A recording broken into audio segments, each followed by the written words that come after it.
Well, I feel like within my practice I sort of have almost what can be described as two streams. One is where I predominantly work with landscape, and the second is sort of more of a black and white photography based practice. And sometimes I think I get a bit worried about the fact that maybe they look like quite different streams of work, but what really ties them together for me is a relationship between sculpture and photography, and kind of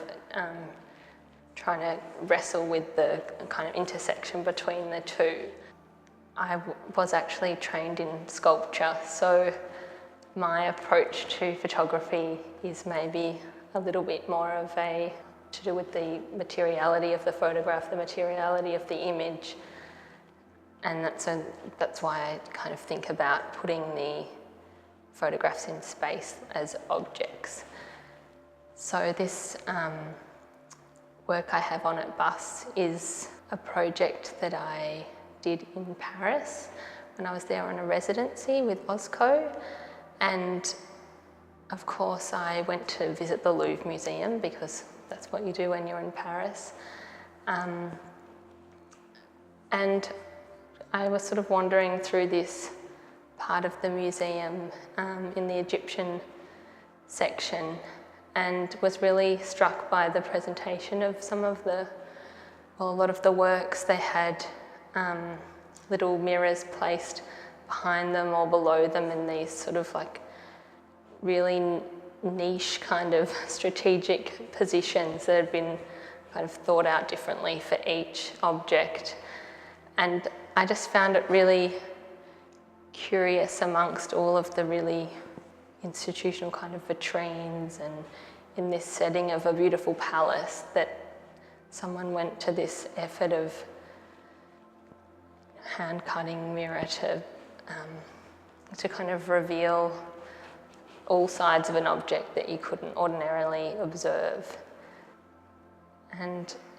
so I jumped online and tried to find out something about this collection. And on their website, there's sort of this little paragraph on the Louvre website that says, something like, contrary to what everyone believes, these are not the Egyptian objects that Napoleon brought back to France. They were actually taken by the British as spoils of war and are now on display at the British Museum, and these are a secondary collection. So I was quite interested in the fact that there were like these two Egyptian collections, and that one had sort of been bought to replace the other one. So they were almost like, I was thinking of them as sort of mirrors of each other. I always envisaged them as a series together, and from the beginning I envisaged them being presented with mirror, in conjunction somehow with mirror. I hadn't resolved, this display when I was taking the photos, but something that I have been really influenced by with my background in sculpture is that it's very rare that I consider displaying a photograph just as a photograph. I think that's what interests me with my work, to kind of then take the photograph and make it into an object somehow. So I suppose with these display cases, I wanted them to be almost like part vitrine. So, they're sort of encapsulated, but not entirely, because they're not protected from dust and so forth that might fall onto them. I suppose with photography there's always that, there's often that connection with the idea of memory.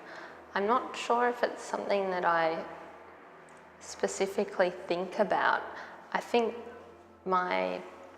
use of photography is often, for me anyway, about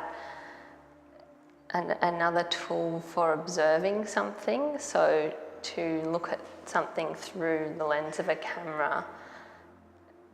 it shifts what you see just because of the optics of the camera. And I think that's what I'm interested in, how it is that the mediation of the camera can change our view of something. And that's an idea that I first started thinking about when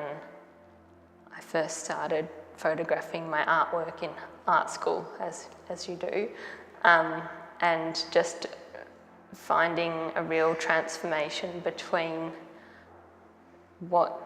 I thought I'd made and what the images looked like, and just finding that they weren't necessarily the same thing, and that sometimes the photographs really dismally couldn't capture what I'd tried to make, because it might have been something really insubstantial or just something that was really difficult to photograph. But then at other times,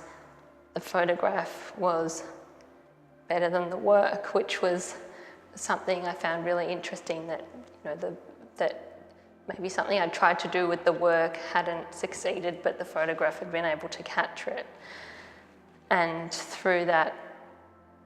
kind of investigation, I started looking at other sculptors who photographed their work. And I was actually in Paris to look at the work of Constantin Brancusi, who's a really modernist, masculine sculptor, whose work I was never specifically interested in terms of his sculptures, but when I discovered his photographic practice, I just found it so interesting, and I felt like the photographs were a lot more interesting in a lot of ways than the sculptures, just because of the way he dealt with light and shadow, and there was often something quite dramatic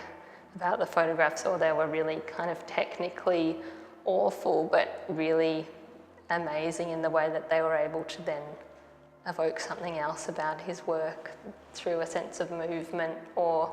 kind of revealing what was revealed and what was hidden.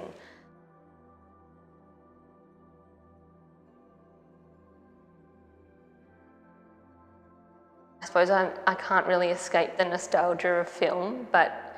I think of it as almost a second, like another way to mediate the work in a way that I don't think I can do with digital. I like not knowing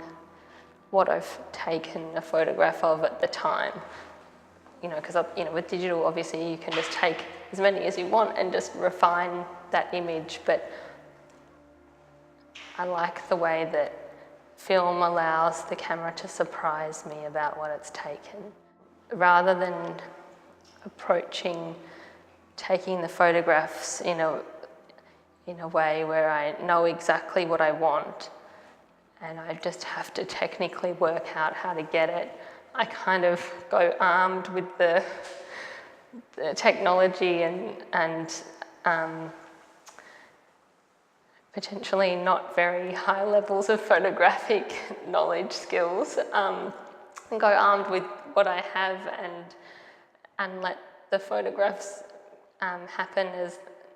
I suppose, as they will. I mean, obviously I make choices about things, but I like to be surprised, I suppose, in some way, or not, I suppose, maybe not being